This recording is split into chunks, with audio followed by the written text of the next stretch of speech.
துலாம் ராசி நபர்களுக்கு 2026 மார்ச் மாதத்திற்குண்டான மாத ராசி பலன். துலாம் ராசி நபர்களை பொறுத்தவரை இந்த மார்ச்ல கிட்டத்தட்ட சுக்கரனுடைய உச்ச அமைப்பு கிடைக்க வருது துலா ராசிக்கு. துலா ராசி நபர்களுக்கு உச்ச அமைப்பு கிடைக்க வர்றது இங்க நிறைய வழியில நல்ல காலம்தான். ஸோ துலா ராசி நபர்கள் இந்த காலகட்டத்தில் தேவையான விஷயங்களை நிறைவேற்றி கொள்ள முடியும். இது 2 வழியில் அமையும். ஒரு சில நபர்களுக்கு ஜாதக அமைப்பு நல்லா இருந்துச்சுன்னா நன்மைகள் தானாகவே கிடைக்கிற மாதிரியான சுச்சுவேஷன் அமையும். இன்னொரு இது பார்க்கும் பொழுது சில விஷயங்களை நீங்களா ஒரு ஐடியா பண்ணி களத்தில் இறங்குனீங்கன்னா, நீங்களா செயல்பாட்டுக்கு வந்தீங்கன்னா, தானாக நடக்காமல் நீங்களா நடக்க வச்சிங்கனாக்கா அந்த விஷயங்களில் உங்களுக்கு வெற்றிகள் கிடைக்கும். ஸோ 2 வகையாக இந்த மாதத்தை பொறுத்த வரைக்கும் துளாராசி நபர்களுக்கு பலனை பிரிக்கலாம். இதுதான் மேஜராக. இது எல்லா விஷயத்துலையும் பொருத்தி பார்க்கலாம். அவரவர் லெவலுக்கு ஏற்ப, வயசுக்கு ஏற்ப இது கரெக்டாக அமையும். ஸோ துளாராசி நபர்கள் ராசிநாதன் உச்சமாக இருக்குது. வருடத்தில் ஒரு முறை உச்சம், நீசம், ஆட்சிங்கிற அமைப்புலாம் கிடைக்கும் இல்லையா? அப்படிப்பட்ட சூழ்நிலையில் இந்த காலகட்டத்தில் தான் உச்சமாகக்கூடிய நிலைமை வந்திருக்கு. ஸோ இந்த 2026 பொறுத்த வரைக்கும் உச்ச அமைப்பு. ஸோ இந்த நேரத்தில் செய்யக்கூடிய, தொடங்கக்கூடிய, ஆரம்பிக்கக்கூடிய காரியங்கள் இந்த நல்ல நேரம், ராகு காலம், யமகண்டம், செவ்வாய், வெள்ளி, சனி, ஞாயிறு இந்த மாதிரியான சாஸ்திர அடிப்படையில் அந்த மாதிரியான நாள்களுக்கெல்லாம் முக்கியத்துவம் கொடுக்காமல் சுக்கிரன் நல்லா இருக்கு. ஸோ இதுக்கெல்லாம் அப்பாற்பட்டதான் கிரகத்தோட அமைப்பு, அஸ்ட்ராலஜிங்கிற ஒன்று. ஸோ இந்த நேரத்தில் செய்யக்கூடிய விஷயங்கள் நல்ல பலன் அளிக்கும். அதே போல் எதிர்கால தேவைகளையும் பூர்த்தி பண்ணும். அதே போல் வருங்காலத்திற்கும் பிரயோஜனப்படுற மாதிரியாக நின்று பேசும் அப்படிங்கிற ஒரு விஷயத்தை நம்ம கன்சிடர் பண்ணுற மாதிரி தான் இருக்குது. துளாராசிக்கு ஒன்றும் குறைகள் வரப்போகிறதா இல்லை. அதற்கு அடுத்த நிலைமையாக உங்களுடைய ஆசைகளை தற்சமய சூழ்நிலையில் பூர்த்தி செய்து கொள்ள முடியும். உங்களுடைய பிடிவாத அமைப்புகள், ஆளாளுக்கு ஒரு பிடிவாதம் ஒன்று இருக்கும்ல, அவங்கவுங்க பிடிவாதம் அவங்கவுங்களுக்கு பெருசு இல்லையா? மற்றவங்க பார்வையில் தப்பு ரைட்டு அது பிரச்சனை இல்லை. அவங்கவுங்க எடுத்துக்கிட்ட கொள்கையின் அடிப்படையில் வாழ்கிற வாழ்க்கையில் சில பிடிவாத அமைப்புகள் அவங்களுக்கு பெருசாக இருக்கும். ஸோ இதில் நான் ஜெயிச்சு காட்டுவேன் அப்படின்னு சில பேர் நம்பிக்கையில் நிறையா வச்சுருப்பாங்க. அந்த மாதிரியான கணக்கு பார்க்கும் பொழுது தற்சமய சூழ்நிலையில் சில பிடிவாத அமைப்புகளும் உங்களுக்கு கை கொடுக்குற மாதிரி தான் வரும். பிடிவாதத்தில் ஜெயிக்கிறது, அதாவது பிடிவாதம் என்பது மோட்டிவேஷனாக மாறும், வைராக்கியமாக மாறும். அதில் ஒரு குறிக்கோளாக எடுத்துக்கிட்டு அதை லட்சியமாக எடுத்துக்கிட்டு ஒரு சில நபர்கள் அதை அந்த இலக்கை நோக்கி போயிட்டே இருப்பாங்க. யார் சொன்னாலும் கேட்க மாட்டாங்க. அப்படியே மீறி சொன்னாலுமே அவங்களுக்கு சொல்கிற மாதிரி தலையாட்டிக்கிட்டு இவங்க செய்கிறத செஞ்சுக்கிட்டு இருப்பாங்க. ஸோ ஒரு பிடிவாதத்துக்கு பின்னாடி இந்த மாதிரியான விஷயங்கள்லாம் இருக்குது.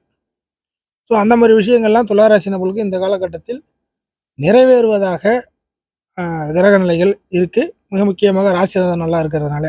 ஸோ ராசிநாதன் நல்லா இருக்கிறதுனால உங்கள் மனசுக்குள்ள அழுத்திக்கிட்டே இருந்த பாரமான விஷயங்கள்லாம் இப்போதைக்கு லேசாக மாறும். மனதளவில் ஒரு தெம்பான நபராக இருப்பீர்கள். இதுலேருந்து அது, அதுலேருந்து இது, எப்படியாக ஒரு விஷயத்தில் ஜம்ப் ஆகினாச்சும் ஜெயிச்சிருவீங்க. 6ஆம் பாவத்தில் உச்சமாகுது. இப்போதான் 6ல் தான் உச்சமாகும். 6ல் சுக்கிரன் உச்சமாகிறதுனால சம்பள வேலையில் ஏதாச்சும் உங்களுக்கு மனசுக்கு சரியாக வரல அப்படின்னாக்கா அதை மாற்றி அமைக்கக்கூடிய ஒரு நேரம். இந்த மாற்றி அமைக்கிறதுல நிறைய விஷயங்கள் இருக்குது, அவங்கவுங்க புரிஞ்சுப்பாங்க. சம்பள வேலை விஷயத்தில் மாற்றி அமைக்கக்கூடிய சில சந்தர்ப்ப சூழ்நிலைகள், சுச்சுவேஷன்கள் இந்த மாதத்தில் அமையும். புதிதாக வேலை தேடுபவர்களுக்கு மாத இறுதியில் அதுக்கான வேலை அமைப்புகள் ஊர்ஜிதமாகக்கூடிய சூழ்நிலைகள் இருக்கு. புரியுதுங்களா? ஸோ அதனால் சுக்கிரனுடைய அமைப்புகள் நல்ல நிலைமையில் இருக்கு. இந்த காலகட்டத்தில் அவங்களுக்கு அத்தியாவசியமான தேவைகளை உருவாக்கி கொள்ள முடியும், பூர்த்தி செய்து கொள்ள முடியும். வீடு வாங்கிறது, வீடு விற்கிறது, ஸோ பை அண்ட் செல் இந்த மாதிரி விஷயங்கள் கண்டிப்பாக கை கொடுக்கும். அடுத்தது வாகன அமைப்பை மாற்றுவது, வாகன அமைப்பை சரி செய்து கொள்வது, சொத்துக்கள் விஷயத்தில் ஒரு திருப்திகரமான சூழ்நிலை எல்லாம் அவங்கவுங்களுக்கு ஒரு மிக முக்கியமான ஒரு சொத்துக்கள் இந்த காலகட்டத்தில் கைக்கு வர்ற மாதிரியான சூழ்நிலைகள் தான் இருக்கும். சொத்து என்பது வீடோ நிலமோ அந்த மாதிரியான அமைப்புகள் மட்டும் இல்லை, வாழ்க்கைக்கு முக்கியமாக ஒரு சொத்தாக பாவிக்கக்கூடிய எந்த ஒரு விஷயங்களுமே ஒரு எடுத்துக்கலாம்.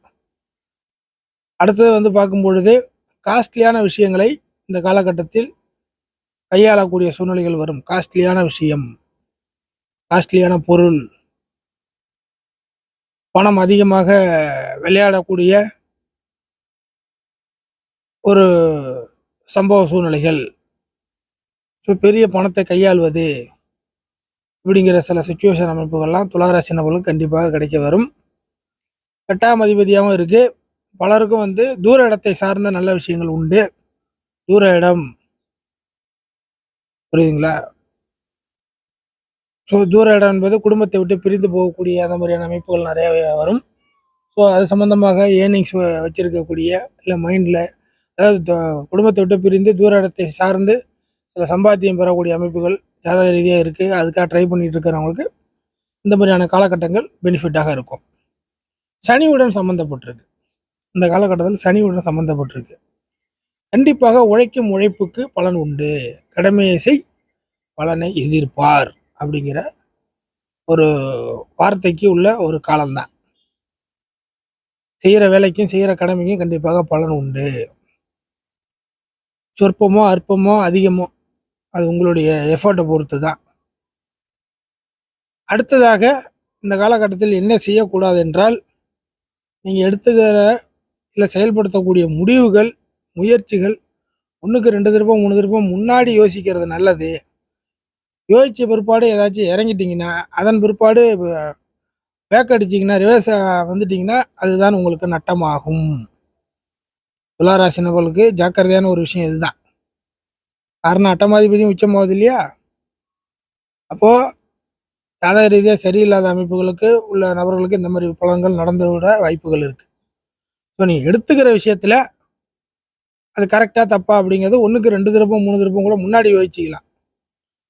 முடிவு பண்ணிவிட்டு அப்புறம் இறங்கிட்டிங்கன்னா, பேக் அடிச்சிங்கன்னா அது வந்து உங்களே பெருசாக பாதிக்கும். பெரிய நட்டத்தில் கொண்டு விட்டுரும். இருக்கிற கஷ்டத்துக்கு அது ஒரு கஷ்டமாக மாறிடும். ஸோ அந்த மாதிரியான அமைப்புகள் இருக்குது. அதையும் கொஞ்சம் நோட் பண்ணிடணும். அஸ்ட்ராலஜி என்பது 2 பக்கமும் என்ன நடக்கும் என்பதை தெரியப்படுத்துவது தான். இரவு பகல் மாதிரி. ஸோ அந்த மாதிரி விஷயத்துலேயும் நோட் பண்ணிக்கிங்க. ஸோ அது வந்து பண ரீதியாக இருக்கலாம், உடல் உழைப்பாக இருக்கலாம், இல்லை முக்கியமான விஷயமா இருக்கலாம். இதனால் 4 பேருக்கு நல்லது கெட்டது மாறுறதா இருக்கலாம்.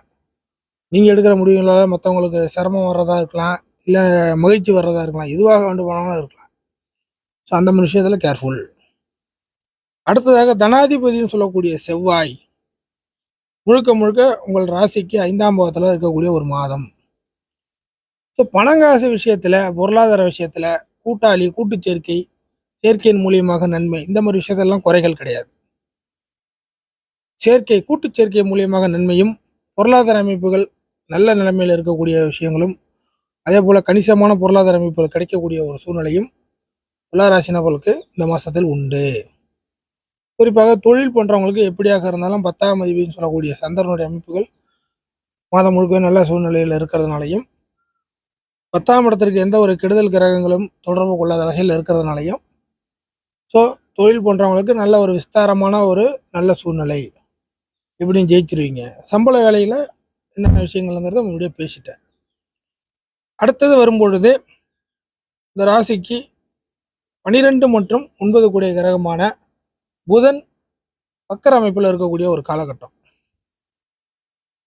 ஸோ எழுத்துப்பூர்வமான விஷயங்களுக்கு இந்த மாதத்தில் முக்கியத்துவம் தர்ற மாதிரி இருந்துச்சுன்னா, எழுத்துப்பூர்வமான விஷயங்கள், எழுத்து, ஏஜெண்டு, மீடியேட்டர், புரோக்கர், தரகர், தூது செல்பவர், உங்கள்கிட்ட இருந்து ஒரு விஷயத்தை வாங்கி இன்னொரு இடத்துல போய் சொல்லுபவர், தொலைத்தொடர்புகள். தொலைத்தொடர்பு என்பது ஃபோன் கான்டாக்ட் மட்டும் கிடையாது, பக்கமான தொடர்புகள் கூட, அக்கம் பக்கத்தின தொடர்பு, இந்த மாதிரியான எல்லா விஷயங்கள்லையுமே இந்த மாதத்தை பொறுத்த வரைக்கும் ஒரு கண்ணு வேணும், ஒரு கருத்து, ஒரு கருத்தாக நீங்கள் இருக்கணும். ஸோ எழுத்துப்பூர்வமான விஷயங்கள்லேருந்து நம்ம மேற்கொண்டு சொன்ன எல்லா விஷயங்கள், நபர்கள், ஒரு செய்தியை ஒருத்தவங்கள்ட்ட சொன்னால் கூட பார்த்து சொல்லணும். அது வந்து நாலா பக்கத்தில் மாறி போய் திருச்சி போகிறதுக்கு வாய்ப்புகள் இருக்குது. ஸோ மேக்சிமம் நீங்களே நேரடியாக எந்த ஒரு விஷயத்தையுமே சம்மந்தப்பட்ட ஆட்கள்கிட்ட பேசுறது நல்லது. இதை சொல்லி நீ போய் சொல்லிப்பாரு கேட்டுப்பாரு அப்படிங்கிற அந்த கான்டாக்டுங்கிறது சற்று சரியில்லாத சூழ்நிலையை பின்வாங்குற மாதிரி இருக்கும். இல்லை மாறி போகிறது வாய்ப்புகள் இருக்கும். இல்லை எதிர் பார்ட்டி வந்து இதுக்கு அவனே சொல்லியிருக்கலாம், எதுக்கு சொல்லி உங்ககிட்ட சொல்லிவிட்டா அப்படின்னு அந்த பார்ட்டிக்கும் நீங்கள் சொல்கிற அளவுக்கு ஆகாமல் போகிறதுக்கு வாய்ப்புகள் இருக்குது. இந்த மாதிரிலாம் நடக்க சான்சஸ் நிறையா இருக்குது. ஸோ துளாராசி நபர்கள் இந்த மாதிரி விஷயத்தில் எழுத்து விஷயத்தில் இருந்து 3வது நபர் விஷயங்கள், மீடியேட்டர், இந்த மாதிரியான விஷயங்கள் எல்லா விஷயத்துலையுமே நோட் பண்ணிங்க. சரியில்லாமல் போகிறதுக்கு பின்வாங்கிறதுக்கு வாய்ப்புகள் இருக்குது. கொஞ்சம் கூட லூஸ் இந்த விஷயத்தில் வேண்டியதில்லை. நீங்களே நேரடியாக துளாராசி நபர்கள் இந்த மாதத்தை பொறுத்த வரைக்கும் எதுவாக இருந்தாலும் நேரடியாக போவது, நேரடியாக ஃபேஸ் பண்ணுவது நல்லாயிருக்கும்.